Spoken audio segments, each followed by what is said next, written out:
Bismillahirrahmanirrahim. Assalamualaikum warahmatullahi wabarakatuh. Selamat siang Sobat IDX. Bertemu lagi dengan saya Widi Tigaras, trainer dari kantor perwakilan BI Jawa Barat. Pada kesempatan siang ini, kita akan melanjutkan pembahasan mengenai bedah buku Sari Kelapa yang sekarang sudah sampai ke bab 3. Bab 3 ini kita akan membahas mengenai yuk dagang saham syariah. Ya, bagi teman-teman yang belum tahu bukunya ya, ini adalah bukunya Mang Amsi dengan judul Saham Syariah Kelas Pemula.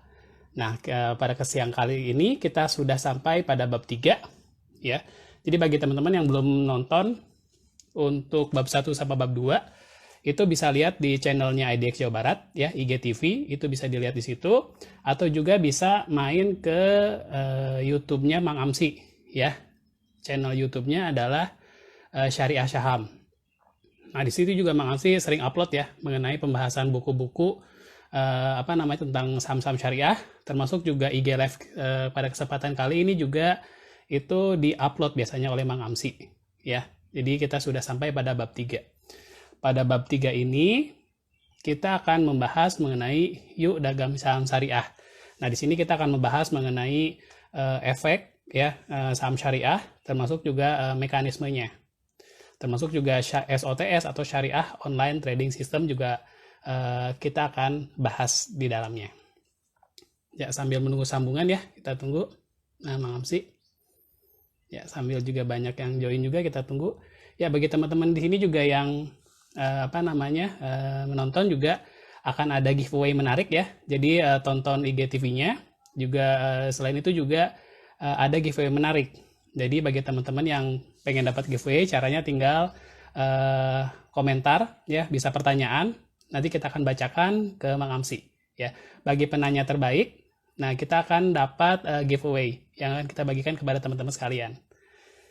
Ya, langsung saja kita lihat Mang Amsi alhamdulillah sudah join bersama kita. Kita coba invite. Nah, ya.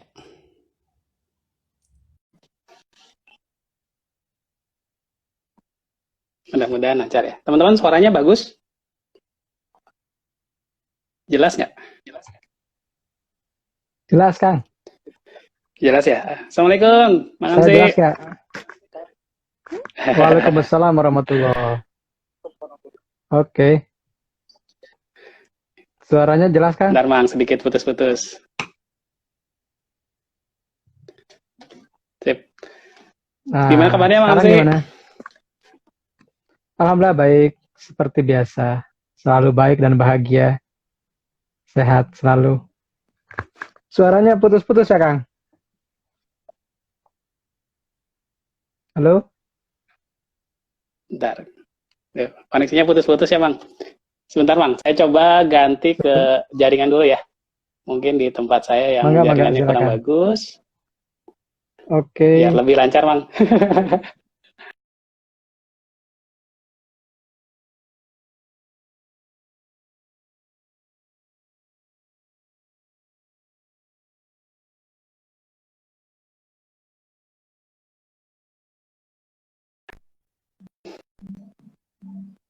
Saya mau ngecek dulu apakah suara saya jelas. Ya, udah ganti nih, Bang, pakai jaringan. Mudah-mudahan lebih lancar kita IGTV-nya. Oke. Jelas Kak, Kang?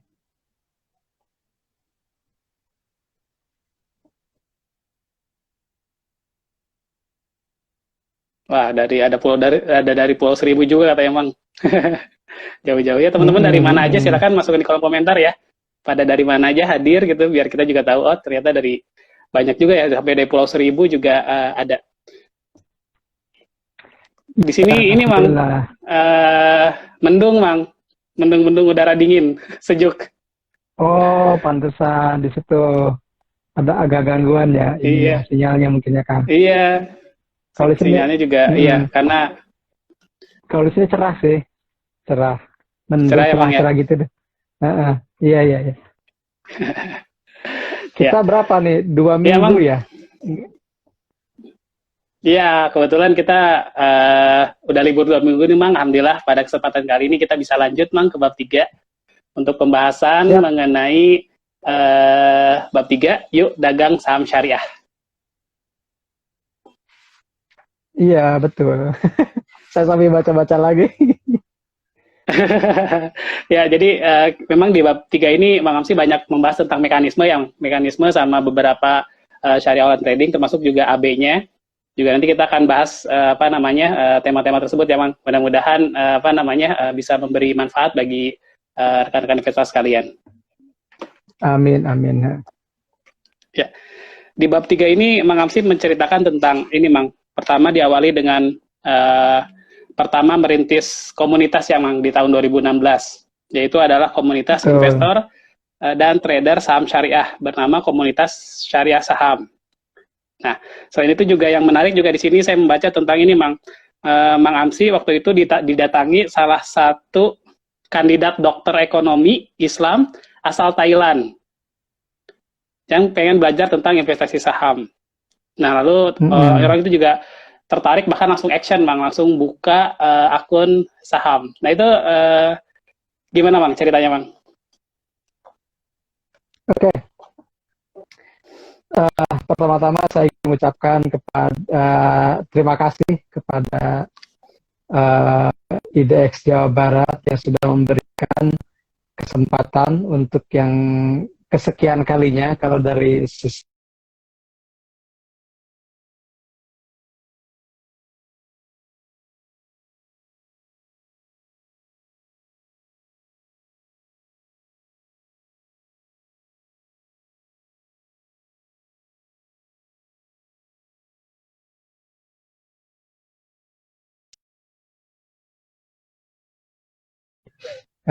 IDX Jawa Barat. Kenapa? Karena di IDX Jawa Barat ini juga gitu ya, sebenarnya buku ini diinisiasi. Jadi buku ini lahir, buku ini juga terinspirasi pertemuan di IDX Jawa Barat tahun 2016 silam. Dan istilahnya tadi, dan kebetulan ketika awal bab 3 ini membahas tentang komunitas syariah saham ya, Kang. Jadi ini juga mungkin kabar gembira buat secara khusus buat saya dan syariah saham, secara umum buat teman-teman juga. Tadi saya dijapri oleh editor dari Gramedia, katanya buku ini akan cetak ulang, Kang. Alhamdulillah. Jadi karena stoknya sudah mau habis, jadi ini akan ada cetakan kedua. Maka dalam beberapa bagian ada yang kekeliruan penulisan itu tadi diminta untuk dikoreksi, dan alhamdulillah teman-teman, jadi nanti yang masuk setelah bulan depan itu kemungkinan sudah edisi cetakan kedua untuk buku Sari Kelapa itu. Jadi alhamdulillah, terima kasih atas kepercayaan teman-teman, antusiasmenya. Alhamdulillah buku ini juga dalam secara resminya kan baru 2 bulan ya teman-teman. Jadi dirilis resmi itu 6 Juli 2020. Jadi sekarang September itu baru sekitar 2 bulan, dan alhamdulillah cetakan pertama sudah segera habis gitu ya. Kemudian ada cetakan kedua. Kemudian bicara tentang komunitas, saya bilang, oh ya, di hari ini juga saya di tag gitu ya, ditandai, dimention oleh direktur bursa yang sebelum sekarang, Pak Tito Sulistyo gitu. Jadi beliau itu mengetag syariah saham gitu, Kang. Jadi beliau mengatakan bahwa iklim atau atmosfer pasar modal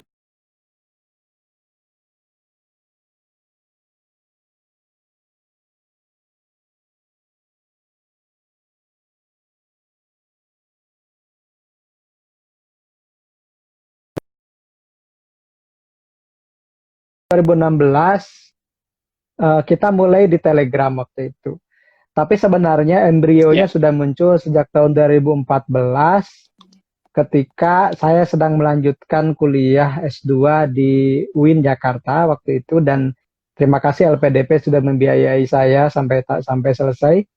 Dan mungkin alhamdulillah juga saya adalah alumni LPDP pertama di UIN Jakarta, dan ilmu Ya, yang saya bawa dari Win Jakarta itu adalah saham syariah. Meskipun ya, sebenarnya jurusan saya bahasa Arab, Kang. Jadi ternyata yang lebih apa ya, yang lebih berkontribusi itu ternyata saham syariah yang sebenarnya tidak diajarkan di kampus gitu. Saya hmm, belajarnya Arab dari semester 1 sampai semester 4 itu saya menggelutinya bahasa Arab dengan berbagai keilmuannya. Tapi yang saya bawa justru ya, ketika pulang ke kampung, pulang kembali itu adalah semangat untuk menyebarkan atau mensosialisasikan tentang pasar modal syariah, khususnya saham syariah. Dan itu benar, seperti yang diungkapkan di awal bab 3, itu terinspirasi ya, oleh doktor ekonomi Islam dari Thailand, waktu itu dari Patani. Saya masih ingat namanya, terima kasih Pak hmm, Abdurrahman, Pawai Abdurrahman Yamuh, Pak, namanya pun nama Thailand gitu. Jadi beliau itu datang ya, menghampiri saya di perpustakaan, kemudian beliau mengatakan begini, Pak Amsi ya, oh ya, ada apa yang bisa saya bantu? Pak, boleh nggak diajarin saya bagaimana investasi di saham syariah Indonesia? Saya kaget, Bapak orang Thailand, kenapa belajar saham syariah Indonesia gitu? Terus dia jawab, karena ya, di negara kami belum ada indeks saham syariah khusus begitu. Yang saya lihat justru di hmm, Indonesia sudah ada. Dan saya harus segera beli ya. Telkom, Bang. Jadi dia sudah sampai tahu saham-sahamnya apa aja gitu. Jadi Oh, ya betul Pak. 2014 itulah yang akhirnya membidani gitu, membidani apa ya, menginisiasi munculnya semacam grup di Facebook waktu itu namanya HISA, Himpunan Investor Saham ya, Syariah. Jadi itu munculnya HISA dulu kan, sebelum sampai adanya HISA. Jadi Himpunan Investor Saham Syariah. Kita hanya mengumpulkan orang-orang yang khusus berinvestasi di saham syariah waktu itu, dan itu sedikit jumlahnya, nggak sampai 100 waktu itu ya.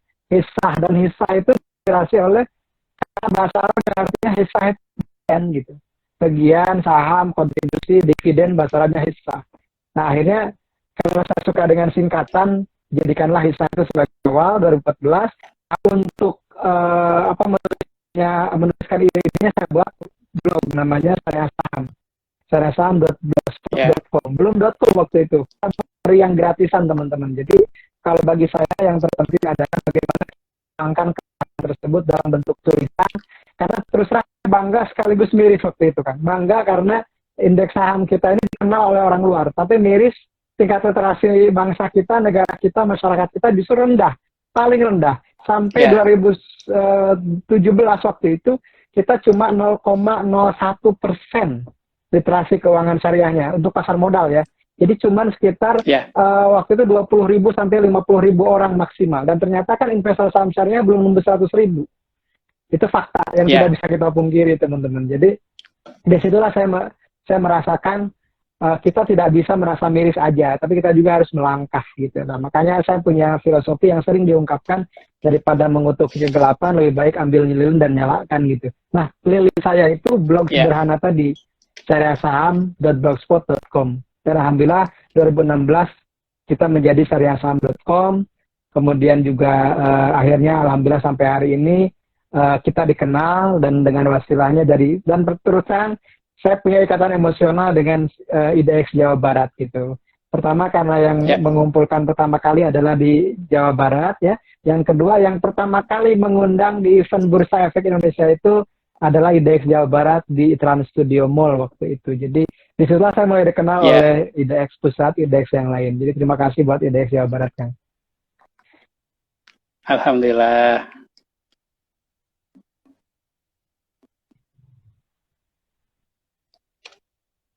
Ya kan? Halo Mang sih. Ya, ini Ya. jaringannya kebetulan lagi nggak terlalu bagus ya Mang di tempat saya Mang. Jadi apa sedikit putus-putus apa namanya Hmm. bahkan gambarnya juga masih apa namanya kayak Terus, putus-putus sih Mang di oke, di tempat saya. saya ketanya ke teman-teman apakah gambar saya jelas atau gambar kaki yang jelas. Takutnya dari saya juga sih. Mungkin nanti komentar teman-teman dari apa di chat gitu, yang Ya, putus-putusnya dari saya atau dari Kang Widi. Kita ini dulu ya. kan. Kita sambil kita nunggu jaringannya agak ini juga Mang. Hmm. Itu juga saya lihat banyak sekali ya komen-komen yang di awal tadi Mang kita lihat Penontonnya Mm-mm. juga ada dari Bekasi, Cirebon, katanya emang, lalu Semarang juga hadir, katanya emang. Iya. Alhamdulillah, Mm-mm. ini dari berbagai Alhamdulillah. macam daerah nih bang. Alhamdulillah. Iya, iya, iya, betul kan. Siap, Sip, kita kayaknya udah lanjutkan. lebih lancar bang. Ya, Iya, siap. ya berikutnya di sini Mang Apsi juga membahas mengenai ini ya Mang, tentang definisi-definisi ya Mang, tentang dari struktur pasar modal kita. Mulai dari Mm-mm. bursa efek, lalu perusahaan sekuritas apa, rekening efek, lalu juga tentang apa namanya RDN ya Mang. Betul, betul. Semuanya ada. Ya. Ya, tentang struktur-struktur. Lalu juga eh, pembahasan mengenai pembukaan rekening efeknya juga sebenarnya untuk pembukaan rekening efek sendiri juga banyak yang bertanya, atau emang biasanya kita apa namanya untuk pembukaan rekening efek itu apakah gampang atau sulit Mang untuk seperti sekarang ini. Oke. Gimana sekarang suaranya, Kang? Ada? Jelas Mang, Ada sekarang ya? alhamdulillah suaranya jelas, gambar juga jelas. Iya, iya. Jadi teman-teman kalau ingin membuka rekening efek sekarang jauh lebih simpel, jauh lebih cepat gitu ya. Karena sudah Ya, ada digitalisasi gitu. Sudah ada bahkan ada yang sebagian sudah bisa daftar tanpa tanda tangan ya, seperti itu. Jadi ya, sebenarnya sih prosesnya sama gitu. Prosesnya sama. Jadi gini logikanya teman-teman supaya lebih mudah dicerna ya ilustrasinya. Kalau teman-teman ingin menabung di bank, maka yang pertama kali dilakukan bukan menyiapkan uangnya begitu ya, tapi membuat dulu rekeningnya, nomor rekeningnya. Dan ketika kita ingin punya nomor rekening, berarti kita harus datang ke bank, jadi nasabah bank tersebut, baru bisa nyetor tabungan atau narik tabungan atau punya ATM. Nah, ketika kita ingin ya, menjadi investor saham pun demikian. Tapi yang membedakannya ketika kita menjadi nasabah bank atau ingin nabung di bank itu kita datangi bank, dapat rekening.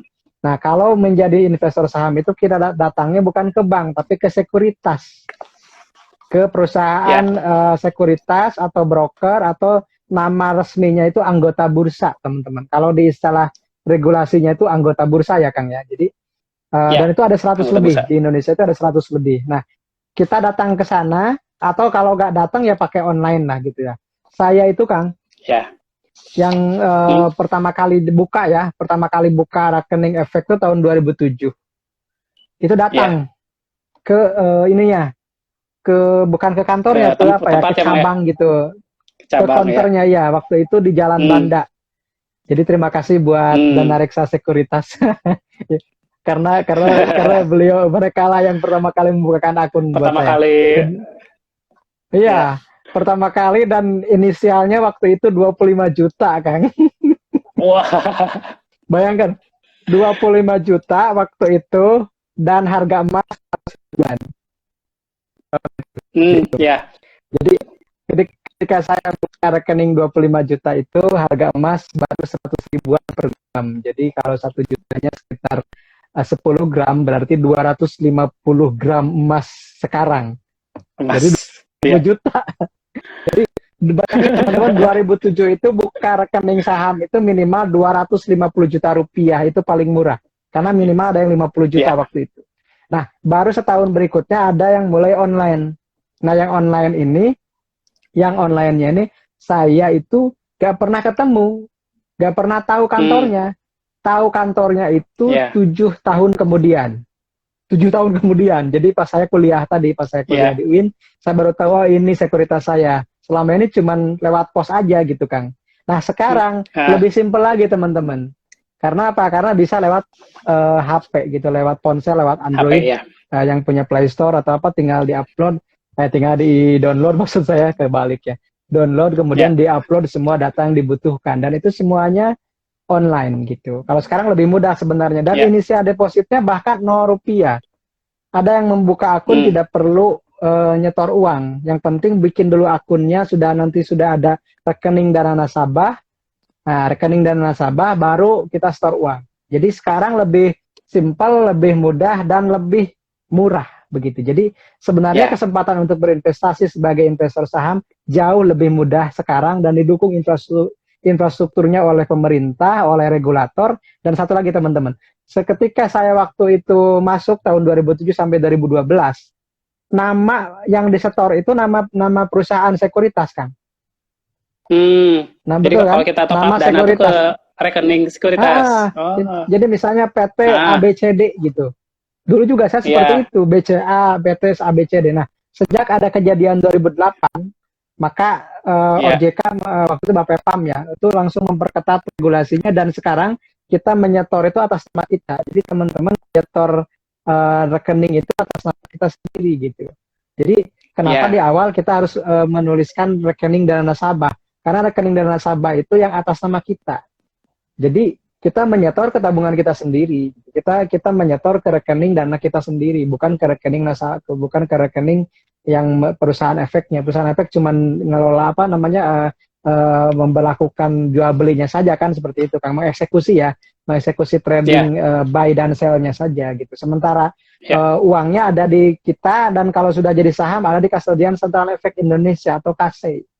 Jadi bagi Hmm. saya sih investor saham sekarang jangan khawatir lagi dengan perlindungan dari investor tersebut kecuali risiko yang dimunculkan atau risiko yang muncul karena karena pemilihan instrumennya yang mungkin misalnya saham yang kurang bagus, kemudian perusahaannya bangkrut. Nah, itu Ya. kan bukan karena sekuritasnya, tapi karena investornya sendiri mungkin keliru atau salah milih saham.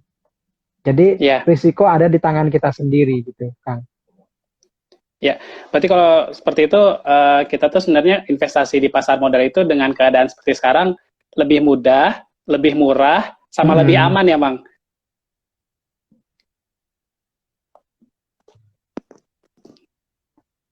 Halo, maaf sih. Iya, gimana Kang? Ya, Lanjut.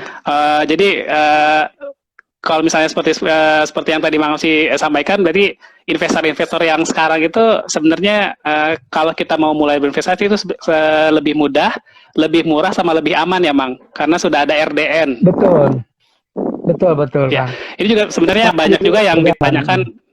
ditanyakan Bang terkait dengan kalau misalnya gimana kalau misalnya tempat kita berinvestasi yaitu ada pihak sekuritas itu misalnya bubar Bang, kan mungkin ada juga cerita-cerita bahwa apa namanya kekhawatiran tempat kita berinvestasi itu istilahnya tuh bubar ya Bang. Oke. Nah, kalau kejadian seperti itu, setahu saya kalau bentuknya saham itu sudah tidak ada hubungannya dengan sekuritas ya. Bisa kita langsung Ya. nanya ke KASEI gitu, Kastodian Central Efek Hmm. Indonesia gitu. Nah, beda cerita kalau masih bentuknya cash, Kang.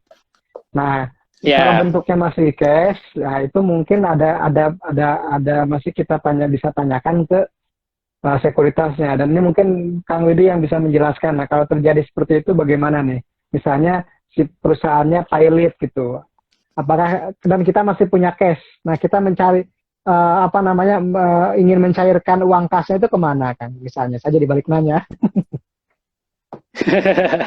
Ya memang kalau misalnya apa yang sepengetahuan saya Mang, jadi kalau misalnya teman-teman jangan khawatir kalau misalnya tempat kita di mana berinvestasi yaitu ada pihak sekuritas itu amit-amit gitu ya Mang, dalam tanda kutip itu bubar. Jadi sebenarnya kan uang kita itu kita Mm-mm. taruh bukan di sekuritas, tapi kita taruhnya itu adalah di RDN, rekening dan RDN. nasabah, Betul. di mana atas nama kita sendiri secara virtual. Jadi uangnya sebenarnya nggak ada di pihak sekuritas. Jadi teman-teman tenang aja, karena uang itu sebenarnya ada di RDN. Mm-mm. Nah nanti kalau misalnya ada apa-apa itu uang kita masih aman karena ada di RDN. Gitu. Nanti mungkin Oke. bisa dipindah lagi apa namanya ditarik uangnya lalu kita buka lagi di sekuritas lain. Jadi jangan khawatir. Siap. Nah, kalau begitu lebih aman lagi, Kang. Lebih aman lagi berarti. Tidak perlu Betul. khawatir kita. Iya, ya. Nggak, nggak perlu khawatir nih teman-teman kalau misalnya amit-amit AB-nya misalnya ada masalah ya jangan sampai Karena mudah-mudahan. sekarang juga ada, Kang. Sekarang ada yang disuspend. Dan itu lumayan besar Iya, betul sekuritasnya. betul Mang.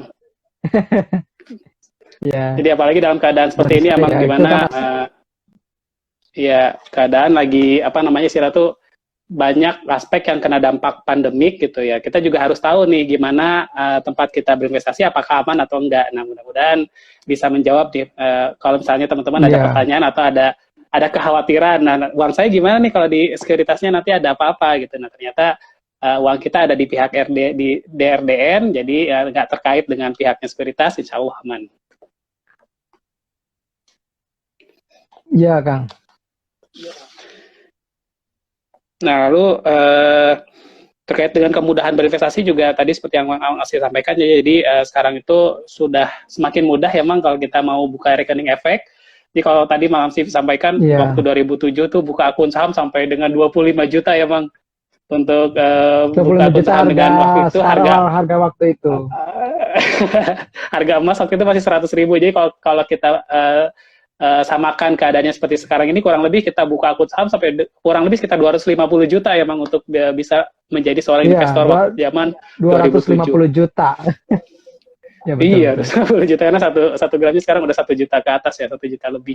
Itu luar biasa sekali. Alhamdulillah dengan adanya kampanye Yuk Nabung Saham, jadi kita untuk membuka akun saham ya teman-teman hanya dengan Rp100.000. Nah teman-teman sudah bisa menjadi seorang investor. Nah, Rp100.000-nya pun sebenarnya tidak bayar, tapi ya menjadi deposit untuk teman-teman untuk membeli saham.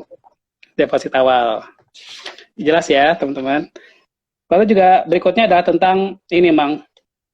Setelah kita buka saham, tentu kan kita juga membeli atau jual beli ya, Mang, jual beli saham. Nah, di sini ada yang namanya fee transaksi. Nah, itu sebenarnya gimana sih, Mang, kita memahami terkait dengan fee transaksi, lalu sebenarnya kita harus apakah jual beli, jangan sampai kita jual beli di harga yang sama ya, ini seperti itu ya Mang. Oke. Kan tema besar bab 3 itu yuk dagang saham syariah gitu kan ya. Yuk dagang saham syariah. Nah sebenarnya ini semacam semacam bukan kritik sih, semacam penawaran dari saya juga gitu. Kenapa? Karena kan waktu kemarin kita gembar-gembornya yuk nabung saham. Nah, ketika ada yuk nabung saham itu banyak yang protes. Gitu, ke saya terutama ya, di komunitas gitu kan. Jadi, kenapa Mang yuk nabung kan itu bukan tabungan katanya. Karena kan tiap bulannya nggak ada return pasti gitu, nggak ada kayak deposito. Tidak ada seperti apa. Oke, mungkin itu istilah saja saya bilang. Jadi, nabung itu, gayanya nyicil gitu ya. Metodenya nyicil gitu. Sebenarnya faktanya nggak nyicil gitu, bukan seperti di tabungan di bank gitu. Kenapa? Karena setiap kali kita nambah portofolio itu harus melalui mekanisme beli. Dan kalau kita ingin menarik harus melalui mekanisme jual. Nah, ketika ada beli dan jual ini, maka saya lebih mengasosiasikannya sebagai dagang gitu. Kenapa? Karena dagang itu kan ada pembeli, ada penjual, ada barang yang diperjualbelikan, ada akad gitu. Maka saya ambillah judul besarnya itu yuk dagang saham. Yuk dagang saham syariah. Kenapa dagang? Karena harus dibeli dulu baru dijual. Jadi dan itu juga sekaligus menjawab keraguan teman-teman tentang saham itu judi. Karena ini bukan taruhan, tapi beli dan jual. Karena beli dan jual maka dagang. Dan ini juga sekaligus juga menjawab misalnya keraguan apakah halal atau tidak. Jual beli itu halal. Wa ahallallahu bai'a wa harramal riba gitu kan. Allah itu menghalalkan jual beli. Jadi sebenarnya ketika konsep dagang itu saya munculkan itu untuk menjawab berbagai keraguan sebenarnya Kang. Jadi dan di dalamnya kita bicara tentang mekanisme perdagangan. Jadi bukan mekanisme perjudian, bukan mekanisme petabungan, tapi mekanisme perdagangan. Karena itu di situ ada beli sahamnya di berapa, jual beli sahamnya seperti apa, kemudian ada fee buat ujroh buat brokernya, kalau istilahnya ujrah gitu ya, fee buat brokernya. Karena ini murni dagang, bisnis. Ini bisnis gitu. Nah, misalnya teman-teman mau beli saham ABCD di harga 1.000, ya. Kemudian misalnya dijual di harga 1.200, berarti untung Rp200 per lembar setelah dipotong komisi buat broker. Nah, komisi fee brokernya ini beda-beda.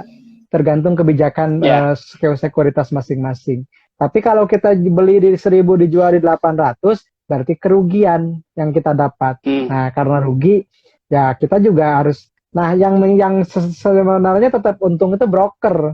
Jadi broker itu mau nasabahnya untung mau rugi, dia tetap dapat komisi kan. Sebenarnya seperti itu. Jadi dan karena dari situlah mereka mendapat komisi, mendapat penghasilannya. Jadi anggota bursa ini dia memfasilitasi kita untuk bisa jual beli saham. Nah, karena ada menjadi fasilitator itulah mereka layak atau mereka meminta fee. Dan fee-nya pun nggak besar. Paling besar itu 0,2 untuk beli, 0,3 untuk jual. Setahu saya seperti itu ya.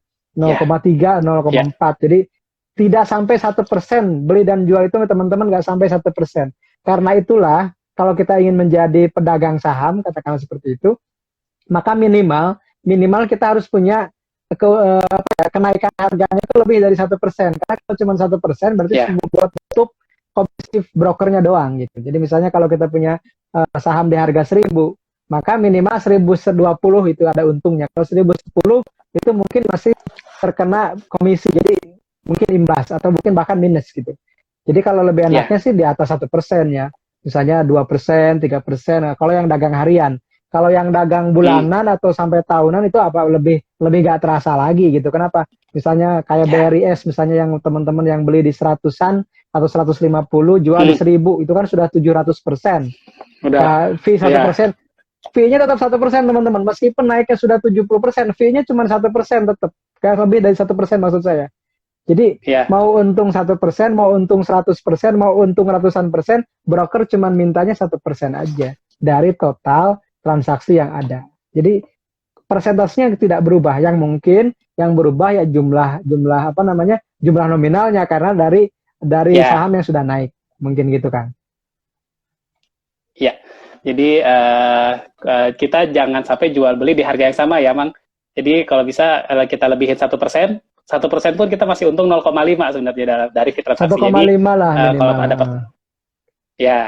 jadi kalau misalnya ada pertanyaan AB itu sebenarnya ngambil untungnya dari mana sih? Nah ini dari fee transaksi yang kita lakukan jual beli sehari-hari ini. Jadi hanya 0,5 untuk fee yang ditarif oleh anggota bursa. Nah, lalu juga berikutnya tentang ini, Mang. Aktivitas perdagangan saham di BI yang kita kenal sebenarnya ada 3 pasar ya. Mungkin teman-teman yang belum tahu juga sebenarnya di pasar modal kita ada 3 pasar ya. Yang pertama itu adalah pasar reguler yang biasa kita sehari-hari, lalu pasar tunai sama pasar negosiasi. Nah, itu sebenarnya bedanya apa sih, Mang? Mungkin banyak juga yang masih belum jelas, Mang, tentang ketiga pasar ini, Mang. Oke, setahu saya pasar reguler itu yang paling lazim yang kita gunakan ya, teman-teman. Jadi yang sering kita lakukan itu di pasar reguler gitu.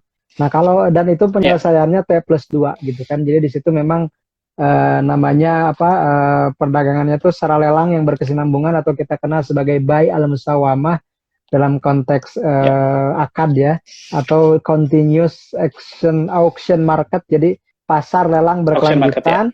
Kemudian penyelesaiannya itu T+2 gitu. Kemudian kalau pasar tunai itu biasanya tawar-menawarnya oleh anggota bursa tapi T+0 di hari itu juga ya Kang, kalau nggak salah pasar tunai itu. Jadi biasanya ini kelas besar sih ya pasar tunai itu biasanya, dan bukan biasanya sih antar broker begitu yang gede-gede lah transaksinya gitu ya. Kemudian ada juga pasar negosiasi. Nah, kalau pasar negosiasi ini biasanya kita mau ngejual di harga yang di bawah pasar atau di atas pasar, dan itu kesepakatan antar dua anggota bursa. Atau misalnya gini, teman-teman punya saham ABCD nih, harganya 50 dan gak gerak-gerak gitu. Ingin mencairkan. Akhirnya teman-teman nggak apa-apa lah jual di harga 40. Tapi kan 40 nggak ada karena minimal harga itu 50. Iya. Maka bisa dimunculkannya atau ditawarkannya di pasar nego, dan itu harus telepon. Kayak bisa online kalau nggak salah, Kang. Jadi kalau ini ya harus telepon ke brokernya, saya punya saham ABCD mau dijual di 40 aja deh, nggak apa-apa. Siapa tahu ada yang mau. Nah, tapi itu match-nya belum tentu ada yang mau. Jadi misalnya nunggu orang yang mau dulu minat gitu, Kang. Setahu saya seperti itu sih kalau pasar nego. Mungkin jadi bisa juga untuk yang saham-saham ini. Untuk yang ini ya, Mang, misalnya kita beli saham nih, terus sahamnya nyangkut di saham gocap ya, Mang. Udah beberapa bulan nggak gerak-gerak tuh sahamnya. Di saham 50, terus, aduh ini modal saya nih, gitu. Nggak apa-apa deh, saya pengen jual. Kalau dijual di 50, nggak kebeli-kebeli, gitu. Nah, itu juga misalnya, tadi seperti Mang Amsi bilang, kita bisa jual mungkin di harga 45, atau misalnya kita jual di harga 40, nah dengan cara kita sampaikan kepada pihak sekuritas kita, kalau kita pengen menjual saham tersebut di harga lebih rendah bahkan dari harga pasar. Nah, kalau misalnya nanti ada juga ya ternyata, Mang, yang mengkoleksi saham-saham seperti itu, Mang. Jadi beli-beli saham yang di pasar nego. Jadi mungkin nyari-nyari saham yang harganya murah, dia koleksi terus gitu, kalau misalnya dia gerak gitu kan, dari 50 ke 51 aja dia beli di harga 40, sebenarnya udah lumayan juga gitu. Jadi kira-kira Iya. pasar negosiasi seperti itu gitu. Ya, atau mungkin ini Kang yang outload itu. Jadi misalnya karena ada right issue atau apa, jadi harga sahamnya itu nggak genap 100 lembar. Jadi misalnya 73 lembar Oh gitu iya, karena iya, mungkin pas ada right issue dia nggak tebus right-nya gitu, nggak tebus hak iya. ininya. Akhirnya jadi ada terdilusi sebagian sahamnya, asalnya 100 lembar Mhm. jadi misalnya 53 lembar, itu kan nggak bisa dijual karena nggak satu lot. Ya, Nah itu bisa dinego kalau nggak salah ya Kang. ya pasar bisa di pasar negosiasi. Itu misalnya atau dapat Hmm. ini juga emang saham-saham apa yang dividen dalam bentuk lembar. Itu juga kan kadang jumlah lembarnya nggak genap ya. Nah itu juga bisa Hmm. dijual juga untuk yang lembar saham yang nggak genap itu di pasar negosiasi salah satunya. Oh iya ya bisa. Nah lalu juga Iya Kang. sebenarnya di sini banyak ya, Maafsi juga di buku di bab 3 ini ya, di bab 3 ini membahas tentang mekanisme perdagangan. Sebenarnya teman-teman bisa baca ya di bukunya langsung secara lebih lengkap untuk mekanisme perdagangan. Nah, kita bahas langsung ke ini aja, Mang, ke SOTS atau Syariah Online Trading System. Seperti yang tadi Mang Amsi sampaikan bahwa di bursa sendiri ada 103 perusahaan efek. Tapi nggak semua perusahaan efek punya akun syariah. Nah, itu gimana Mang tentang SOTS, Mang? Perkenalan tentang Syariah Online Oke, Trading System. terima kasih Kang. Jadi gini teman-teman, kemarin di minggu ini kita mendapat kebahagiaan ya sebagai praktisi pasar modal syariah, terutama sebagai investor. Kenapa? Karena di Senin kemarin pasar Bursa Efek Indonesia itu menjadi Best Islamic Capital Market 2020. Jadi Ya, pasar alhamdulillah. modal pasar modal syariah terbaik di dunia loh teman, bukan hanya di Asia tapi di dunia gitu. Nah, Ya, kenapa kita itu dari 2017 Kang, 17, 18, 19, 20, jadi 4 tahun berturut-turut ya, IDX betul. itu terpilih menjadi bursa efek eh, pasar modal syariah terbaik dunia karena tadi Ya. salah satunya adalah yang pertama kali memunculkan sistem online trading syariah itu adalah Indonesia dan satu-satunya di Indonesia. Jadi bursa yang sudah memberlakukan sistem online trading syariah itu adalah Indonesia. Itu menjadi keunikan dari Bursa Efek Indonesia itu sendiri. Jadi terima kasih buat teman-teman Kang Widi dan teman-teman dari Bursa Efek, dari IDX Islamik terutama Kang Irwan dan Kang Dery dan teman-teman Ya, dari tim Kang Iri ya. IDX Islamik yang sudah memberikan inovasi seperti, Ya. dan Kang Irwannya pun terpilih. Kang Irwannya pun terpilih menjadi apa ya, Hmm, upcoming apa gitu. Jadi kemarin itu yang terpilih itu Bursa Efek Indonesia, Kang alhamdulillah. Irwannya, kemudian Hmm, Baznas, dan Baznas itu kan sudah kerjasama ya. dengan Bursa Efek dalam hal Nah, zakat saham. wakaf. Kemudian Ya, ada zakat rumah ya. zakat juga. Rumah zakat dapat Ya, penghargaan juga.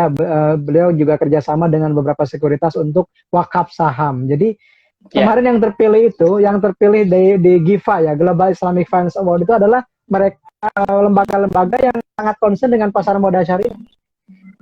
Perbankannya yang dapat penghargaan itu Bank Syariah Mandiri dan Bank BTPN Syariah. LQ45 yang syariah dari perbankan kan cuma BTPS. Kemudian juga Ya, BTPS. lembaga filantropi Baznas Rumah Zakat. Kemudian lembaga pendidikannya ada Tazkiyah Institute. Yang Tazkiyah ini sangat rajin sekali mengedukasi tentang pasar modal syariah. Jadi kita patut bangga Indonesia itu menjadi pusat pasar modal syariah di dunia sekarang ya. Seperti itu. Nah, salah satu tonggak sejarahnya adalah adanya SOTS. Jadi teman-teman gini, SOTS itu muncul tahun 2011 seiring dengan pertama Fatwa DSN nomor 80 tahun 2011, dilanjut dengan Ya, munculnya ISI, Indeks Saham Syariah Indonesia itu bulan Mei. Jadi Maret itu munculnya fatwa, kemudian Mei munculnya ISI dan daftar efek syariah, kemudian di akhir tahunnya muncul SOTS yang dipelopori oleh Indo Premier Sekuritas. Itu yang pertama kali ya. memperlakukan sistem online trading syariah. Nah, Sistem sekarang per bulan ini ada sekitar 16 ya. Saya belum ngupdate lagi, 16. tapi ketika buku ini ditulis itu ada sekitar 16 ya, 16 sekuritas yang sudah Ya, memperlakukan sistem online trading syariah. Nah, kelebihannya apa di ya. SOTS itu? Kelebihannya adalah kita dijaga untuk tidak bertransaksi saham yang non syariah Yang kedua, tidak bertransaksi dengan akad yang non syariah, misalnya dengan menggunakan margin atau membeli barang yang belum dimiliki atau short sell, atau misalnya Short selling. beli sahamnya sih saham syariah tapi uangnya kekurangan, nggak bisa juga. Jadi teman-teman dijaga ketat oleh SOTS. Bagi yang investor syariah itu tidak perlu bingung lagi mencari kriterianya, mencari saham-saham apa saja, karena sudah otomatis itu langsung pas entry, misalnya pas input, kalau tidak syariah pasti di reject oleh sistem. Nah itu ya kenapa disebut dengan syariah online trading system. Gitu Kang. Ya, jadi jelas ya, saat ini kurang lebih sekitar 16 SOTS, juga kelebihannya pertama kita tidak bisa membeli saham-saham yang di luar syariah, yang kedua juga mekanismenya juga yang di luar syariah juga kita tidak bisa lakukan, seperti misalnya short selling atau misalnya margin trading ya Bang. Betul. Nah lalu juga di sini juga Mang Amsi menyampaikan mengenai MKBD Mang. Jadi sebenarnya kita pilih sekuritas itu tentang hubungan antara MKBD dengan sekuritas itu gimana Bang? Ya, terima kasih Kang. Setahu saya kan MKBD itu modal kerja bersih disesuaikan ya. Jadi MKBD ini istilahnya kecukupan modal sekuritas untuk beroperasi ya. Jadi menunjukkan kekokohan modal perusahaan tersebut gitu. Nilainya makin besar makin kuat kondisinya. Nah, ada yang menyebutkan MKBD minimum itu lebih baik di atas atau minimal 200 miliar. Nah, inilah yang menjadikan saya penasaran ya Kang. Akhirnya kita buatkan semacam tabel seperti ini. Ini mungkin yang khasnya di bab 3 ini. Karena yang lain kan terus terang itu saya salin aja dari bursa efek lah. Karena saya nggak ngerti kan tentang mekanisme pasar. Tapi kalau ini murni saya kelola sendiri. Jadi ini saya entry sendiri, saya gathering datanya sendiri gitu, saya cari datanya sendiri, kemudian dibandingkan. Misalnya 2017, 2018, 2019. Nah, di situ kita bisa lihat mana yang, jadi saya memberi sampelnya itu yang sudah masuk ke dalam SOTS kan. Jadi sekuritas yang sudah ada SOTS-nya.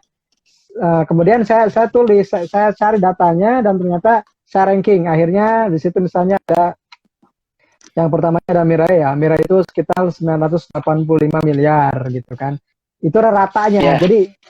Jadi sebenarnya data mentahnya bukan seperti itu Kang. Data mentahnya itu saya tulis per bulan loh Kang. Jadi misalnya 2017 itu dari Januari sampai Desember. 2018 itu dari Januari sampai Desember. Nah itu kan tiap bulan berubah-ubah tuh. Nah, akhirnya saya rata-ratakan. Oh di tahun 2017 sekian, 2018 sekian, 2019 sekian. Jadi ini pendataannya ini cukup menyita waktu sebenarnya. Karena kan saya harus mencari dari 13 atau 16 SOTS ini. Kemudian saya enter di sebuah tabel dan saya buat per tahun. Nah teman-teman ini sudah terima jadi, sudah rata-rata. Gitu, sudah rata-rata. Dan sebenarnya ini asalnya tuh per bulan. Yang dihitungnya per bulan. Ya di halaman, berapa ini Kang? Halaman 162 ya. 162. Ini 162 nah, itu ya. Lengkap. Jadi di situ lengkap. Dan di situ ada kesimpulan misalnya yang hampir menembus rata-rata 1 triliun juga ada. Kemudian 700 miliar juga ada. Bahkan yang di bawah 200 miliar pun ada, dan itu masih kecil MKBD-nya. Jadi ini sebagai acuan awal teman-teman memilih sekuritas online trading system, syariah online trading system. Jadi mencari SOTS atau mencari sekuritas yang SOTS-nya sudah ada, kemudian MKBD-nya itu cukup kuat gitu, cukup besar. Jadi supaya terhindar dari tadi ya, misalnya ada pilot atau apa gitu kan. Nah bagi teman-teman juga sebenarnya di buku ini lebih lengkap ya, silakan kalau misalnya teman-teman pengen membaca lebih mendalam gitu ya. Di buku ini ada di bab 3 ya, di halaman 162. Tapi Mang Amsi mengolah gitu ya dari data bulanan sampai bisa dengan tabel seperti ini ya. Jadi ada kode sekuritas, nama produknya apa, lalu MKBD 3 tahun ke belakang itu berapa MKBD-nya, apakah naik atau pertama. Itu juga ini datanya sangat lengkap ya. Jadi teman-teman yang pengen baca lebih mendalam itu ada di bukunya Mang Amsi. Itu adalah saham syariah kelas pemula di bab 3. Nah sekarang sebenarnya bab 3 tentang itu ya Mang, tentang efek sama mekanisme sebenarnya di tentang syariah online trading system. Betul. Nah lalu ini pertanyaan juga udah pada masuk Mang. Boleh. Jadi di situ juga ada tabel juga fitur ya dari sekuritas yang SOTS itu, misalnya RDR-nya pakai bank apa, deposit awalnya berapa, fee-nya berapa, platformnya apa. Jadi ini juga saya rangkum. saya rangkum dari Nah, berbagai ya, sekuritas. Jadi, nah itu kan ada di halaman 166.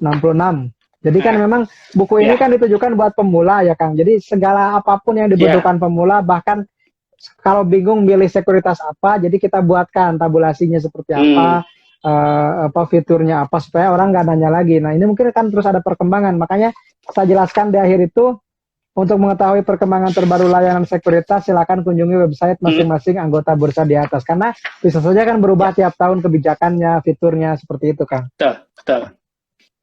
Ya, Mm-mm. ini menarik ya teman-teman. Jadi kalau saya pengen tahu fitur transaksi paling murah siapa, ini sebenarnya ada juga kita lihat di sini. Ada. Iya. Semuanya kita sediakan supaya Betul, supaya betul. teman-teman Jadi, nggak lagi bingung googling apa. Jadi di buku ini one step betul. apa namanya one step service gitu. Jadi starter kit Solution pemula emang. itu ada di buku ini gitu. Ya, one step Betul, solution betul. dan starter kitnya di sini semua ada gitu. Diusahakan seperti itu, gitu Kang. Ya, sip. Ternyata teman-teman silakan ya yang pengen membaca lebih dalam ada di saham syariah kelas pemula. Nah, untuk bab 3 kira-kira seperti itu ya Mang untuk pembahasan bab 3 ini Iya. untuk 15 menit terakhir udah banyak pertanyaan nih Mang yang masuk Mang. Boleh Kita Kang. bacakan. Siap. Ya, bagi teman-teman Siap. juga yang mau bertanya silahkan ya masukkan di kolom komentar nanti akan kita bacakan. Bagi penanya yang beruntung akan dapat giveaway menarik dari KPBI Jawa Barat. Yang pertama itu dari si Tisa disarankan untuk beli syariah ya Kak katanya. Jadi kurang lebih mungkin kelebihan dari saham syariah dibanding sama saham konvensional Mang terlebih dalam kondisi pandemik seperti ini Mang. Oke. Terima kasih pertanyaannya, Pak. Jadi kenapa harus syariah gitu ya? Nah, kalau saya sih simpel. Ya, Kenapa harus syariah? Karena bagi saya ya apa ya? Kalau saya kan sebagai Muslim nih ceritanya, Kang. Kalau sebagai Muslim, ya, tentunya apapun perilaku kita, apapun kegiatan kita kan senantiasa dalam 3 hal itu harus baik dan benar ya. Niatnya, prosesnya, tujuannya. Nah, jadi ya, kenapa sih kita memilih investasi hanya di saham syariah? Ya setidaknya kita punya niat lah untuk berbuat baik dalam ekonomi begitu. Kemudian juga metodenya atau caranya juga diperbolehkan. Tujuannya juga untuk kebaikan umat juga. Misalnya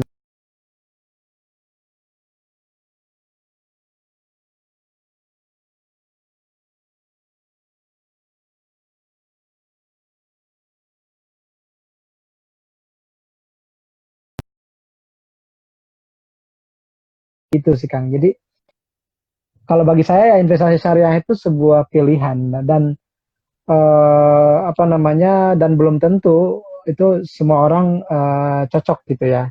Nah, kalau saya kan lebih ya, memilihnya tadi, gitu, karena keyakinan, karena ketenangan, saya lebih tenang memilih ya, untuk berinvestasi di saham syariah, misalnya, meskipun orang masih meragukan itu, setidaknya ya sesuatu yang tidak bisa dikejar semuanya, jangan ditinggalkan semuanya kan, Kang. Ma la yadraku kulluh, ya, la yadraku kulluhu, gitu.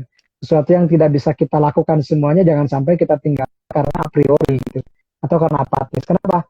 Karena banyak orang yang seperti itu ingin benar-benar misalnya sempurna, ingin benar-benar seluruhnya, tapi ya akhirnya tidak menemukan, akhirnya dia terus mencari gitu.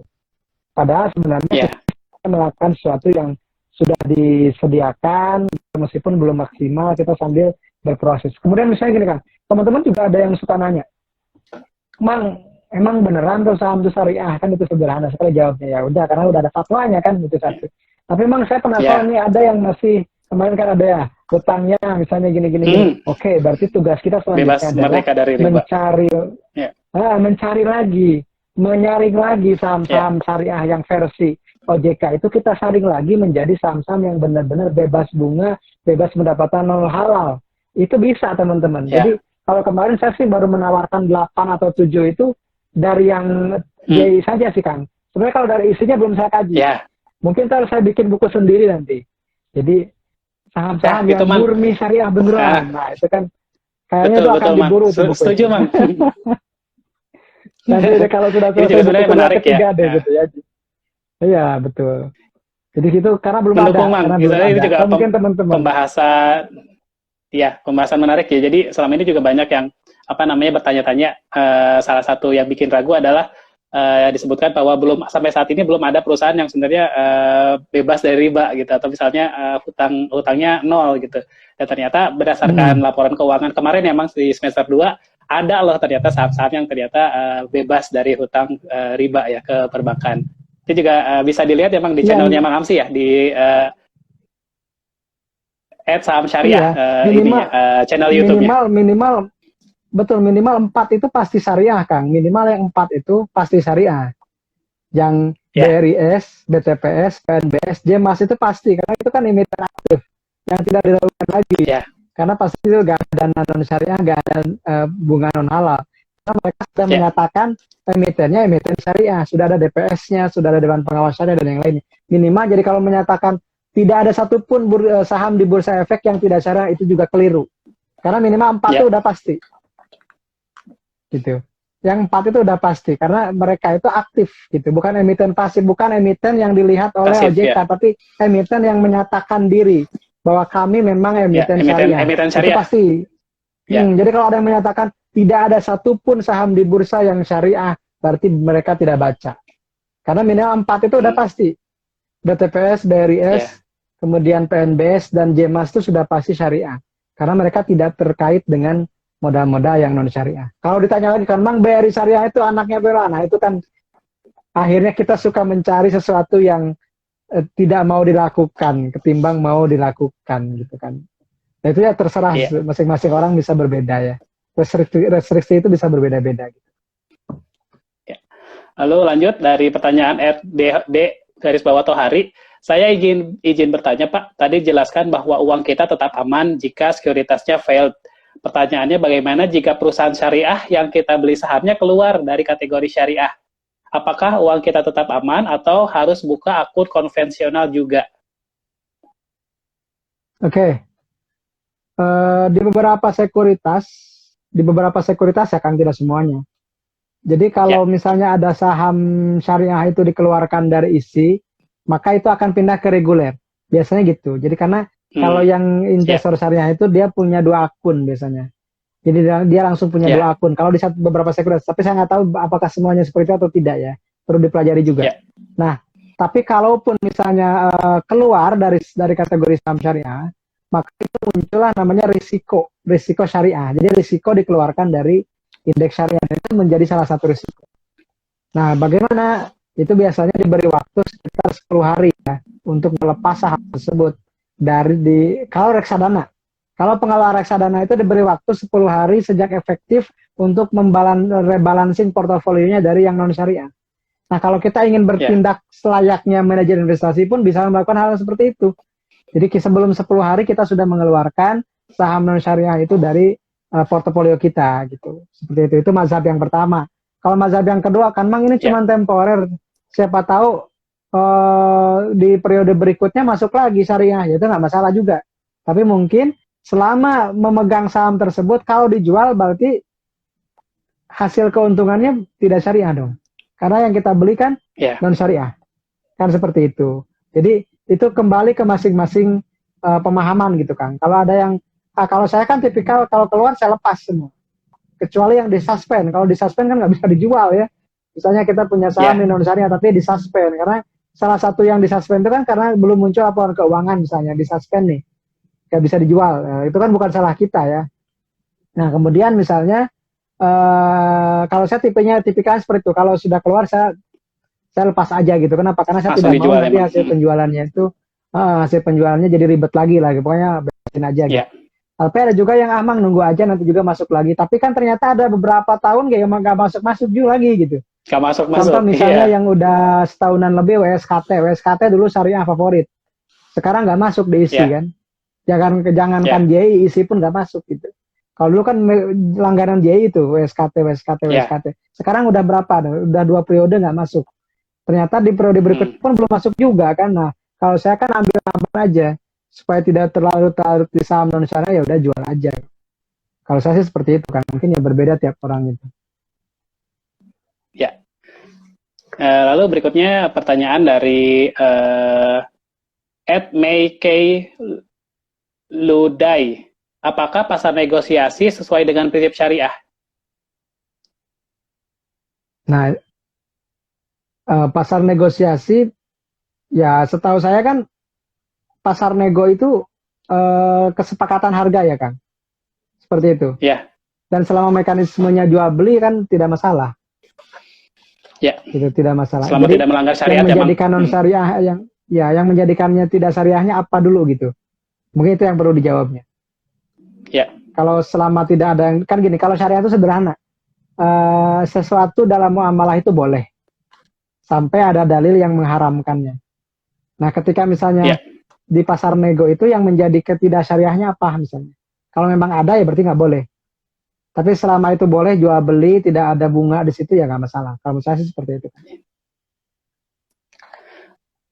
Ya, jadi untuk pertanyaan berikutnya dari Irfan Koy, saham syariah dibanding konvensional, kalau dari segi dividen, rata-rata selisihnya jauh nggak, Bang? Dari segi dividen katanya untuk saham-saham syariah. Oke, Dibanding justru sama yang konvensional. kalau saja.